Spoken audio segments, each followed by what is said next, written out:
Hello students, welcome back to my YouTube channel. और आज हम स्टार्ट करेंगे ट्राई दिस पेज 120 से। तो इसमें हम प्रॉफिट और लॉस परसेंट सीखेंगे। ठीक है, तो कोई चीज़ खरीदते हैं, फिर उसमें उसको बेचा, ठीक है ना, और क्या प्रॉफिट हुआ, क्या लॉस आया, उसका फिर परसेंटेज निकालना। तो चलिए फर्स्ट क्वेश्चन देखते हैं। A shopkeeper bought a chair for ₹375 and sold it for ₹400। Find gain percent. ठीक है ना, एक शॉपकीपर ने चेयर खरीदी 375 रुपीज़ की, फिर उसे 400 में बेचा। तो कम की खरीदी है, ज़्यादा में बेचा है, तो गेन तो हो ही रहा है उसे। अब कितने परसेंट का हो रहा है वो हमें निकालना है। ठीक है, तो जैसे हमने लास्ट वो इंक्रीज और डिक्रीज परसेंट करे थे ना, लगभग वैसे ही होगा ये। तो सबसे पहले हम इसको लिखने का तरीका मैं बता दूं। Cost price is equal to ₹375। CP ये हो गई, सोल्ड बेचा, selling price, selling price is equal to ₹400। तो उसे क्या हुआ, profit. Profit is equal to 400 selling price minus cost price. जो ज्यादा होगा पहले लिखेंगे, माइनस 375। ठीक है, तो 375 में खरीदा था, 400 में बेचा, तो 25 रुपीज़ का उसे फायदा हुआ, ₹25 का। ठीक है, अब इसको हमें परसेंट में निकालना है। तो ये जो डिफरेंस है ना अमाउंट में, तो इसमें निकालेंगे हम। अब गेन परसेंट लिखेंगे या प्रॉफिट परसेंट, कुछ भी लिखिए। Gain percent is equal to जो डिफरेंस आया और जो उसने खरीदा था 375 में, ओरिजिनल जो थी वो ये प्राइस थी, मल्टीप्लाई बाय 100%। ये तो करना ही है। ठीक है, तो अब हम इसको कट कर लेंगे। ठीक है, 5 से कट करते हैं। 5 5 जा 25, 5 7 जा 35, 5 5 जा 25, अगेन 5 1 जा 5, 5 1 जा 5 एंड 25, 5 5 जा 25। ठीक है, अब इनको कट कर लेते हैं। 5 3 जा 15, 5 2 जा 10, 0। बस अब नहीं कटेगा ये। 20/3%। अगर हम इसको डेसिमल में निकालें तो 3 6 जा 18। ठीक है, और बस अब आगे जाएगा नहीं पॉइंट। अब देखिए 20 से जब भी करते हैं तो 6.66% ही आता है। क्लियर, ये आप करके देख लीजिए, क्योंकि फिर 2 का डिफरेंस आ रहा है, फिर 0 लगाएंगे, फिर 3 6 जा 18, तो 6.66% का उससे प्रॉफिट हुआ है। तो हम क्या आखिर में अगर आपको लाइन लिखनी है तो लिख देंगे, शॉपकीपर गॉट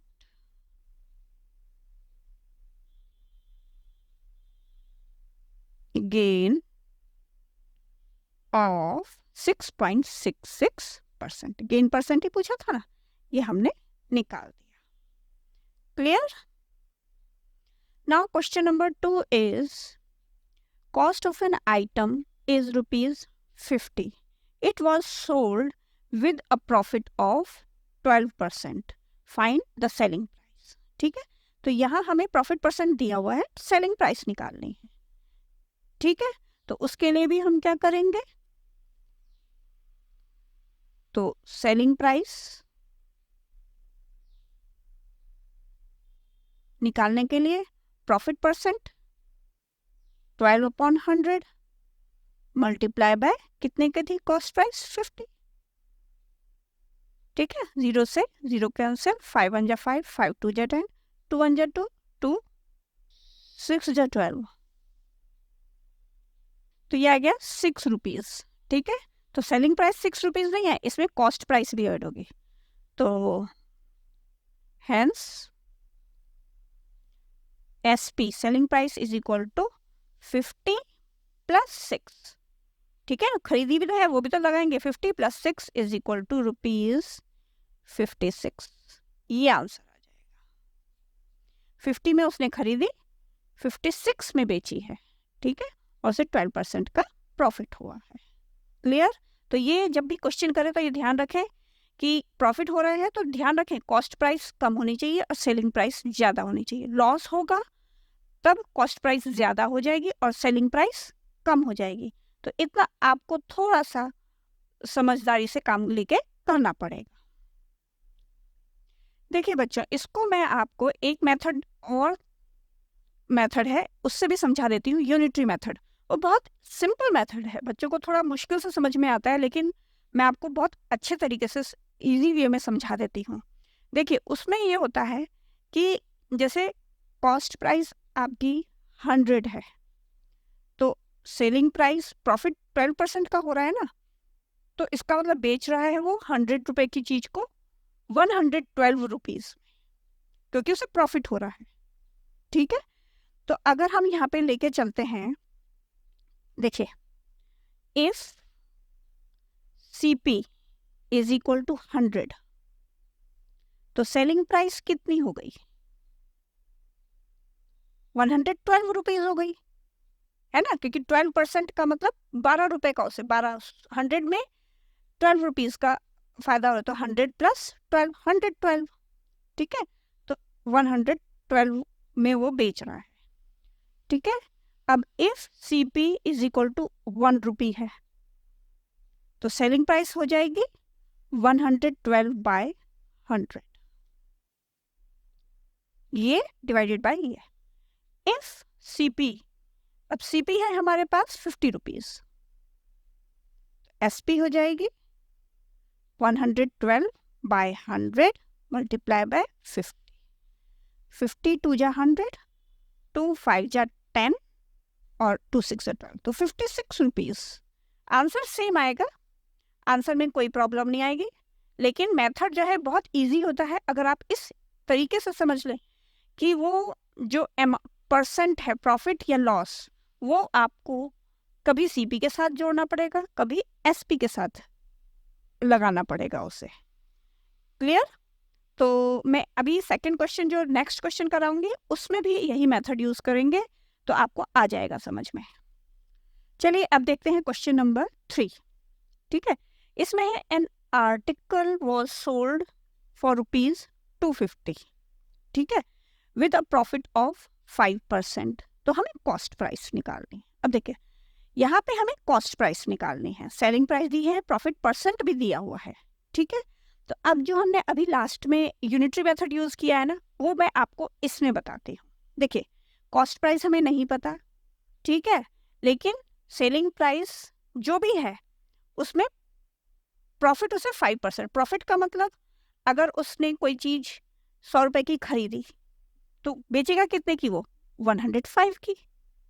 आप ये लेके चलिए, ठीक है, कि अगर उसकी कॉस्ट प्राइस 100 है तो कितने की बेच रहा है? 5% प्रॉफिट, मतलब 5 रुपीज का, 100 रुपए पे 5 रुपए का फायदा हो रहा है, तो 105।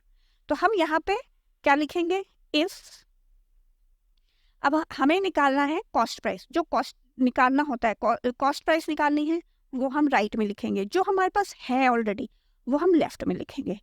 इफ सेलिंग प्राइस इज, अब देखिए हमने क्या लिखा, क्या समझा कि कॉस्ट प्राइस अगर 100 है तो सेलिंग प्राइस 105 रुपीज हो जाएगी। तो इफ SP इज 105, तो कॉस्ट प्राइस 100 रुपीज है। ठीक है, अगर कॉस्ट प्राइस, हम उल्टा लिख रहे हैं यहाँ पे, ठीक है ना, क्योंकि हमें ये कॉस्ट प्राइस निकालनी है। तो कॉस्ट प्राइस अगर 100 है तो सेलिंग प्राइस 5% प्रॉफिट के साथ 105 हो गई। ठीक है, इफ सेलिंग प्राइस इज ₹1, तो कॉस्ट प्राइस कितना हो जाएगा? 100/105। इफ सेलिंग प्राइस इज, अब हमें दिया है 250, तो कॉस्ट प्राइस, यहाँ पे हम डायरेक्ट आंसर निकाल पाते हैं। ठीक है, तो 100/105 मल्टीप्लाई बाय 250। अब इसको कट कर लेते हैं। ठीक है, 5 2 जा 10, 5 2 जा 10, 5 1 जा 5। ठीक है, और कुछ कटेगा? ये तो नहीं कटेगा। अब हमें इसको करना पड़ेगा मल्टीप्लाई। ठीक है, 25 टू जा 50, 25 टू जा 50, 2 जीरोस आ गए, बाय 21। अब मैं इसको रफ में डिवाइड कर लेती हूँ। तो इसको सॉल्व करने पे बच्चों आया है ₹238.09। ठीक है, इट मीन्स कॉस्ट प्राइस जो है वो उस आर्टिकल की थी health, cost price of article is ₹238.09 और 5% प्रॉफिट के साथ बेचने पे वो 250 की बेची गई है। Clear?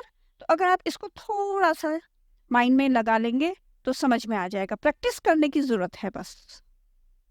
Now the question number 4 यहाँ पे है कि if an item was sold for ₹540, selling price 540 है, एट द लॉस ऑफ 5%, तो कॉस्ट प्राइस निकालना है। अभी तक हमें प्रॉफिट हो रहा था तो हम ऐड कर रहे थे 100 में, अब हमें लॉस हो रहा है तो हमें क्या करना पड़ेगा, 100 में 5 को माइनस करना पड़ेगा, बस इतनी सी बात है। ठीक है, और ये देख लीजिए कि कॉस्ट प्राइस जो निकालना है वो हमें राइट में लिखना है, तो हमें सेलिंग प्राइस पहले लिखना पड़ेगा। ठीक है, तो हम कैसे लिखेंगे, इफ SP इज रुपीज, अब 100 में हम 5 को माइनस कर देंगे, लेके 100 ही चलेंगे क्योंकि 100 रुपए पे 5 रुपीज का लॉस हुआ तो 95 में बिकी। ठीक है, तो 95, if SP is rupees 95, cost price equals to ₹100। Cost price 100 थी, 5% का लॉस हुआ तो 95 में उसने बेची। ठीक है, इफ SP इज ₹1, तो कॉस्ट प्राइस कितनी हो जाएगी, 100/95। इफ SP इज ₹540, ये बहुत सिंपल और बहुत अच्छा मेथड है बच्चों, अगर आप इसको अच्छे से समझ जाते हैं तो हो जाएगा 100/95 मल्टीप्लाई बाय 40। बस अब आप इसको सॉल्व कर लीजिए। ठीक है, तो चलिए कर लेते हैं, 5 1 जा 5, 45 हो गया, 5 9 जा 45, 5 2 जा 10, 0। ठीक है, तो ये आ रहा है हमारा 2 जीरोस आ जाएंगे, अब कटेंगे नहीं। ठीक है, क्योंकि 19 3 जा 57 होता है, वो कटेगा नहीं। ठीक है, तो मल्टीप्लाई कर लेते हैं, 2 4 जा 8, 2 5 जा 10/19। इसको भी अगेन मैं सॉल्व कर लेती हूँ। तो इसको सॉल्व करने पर आंसर आया है हमें 568.42। तो हेंस द कॉस्ट प्राइस निकाला था ना,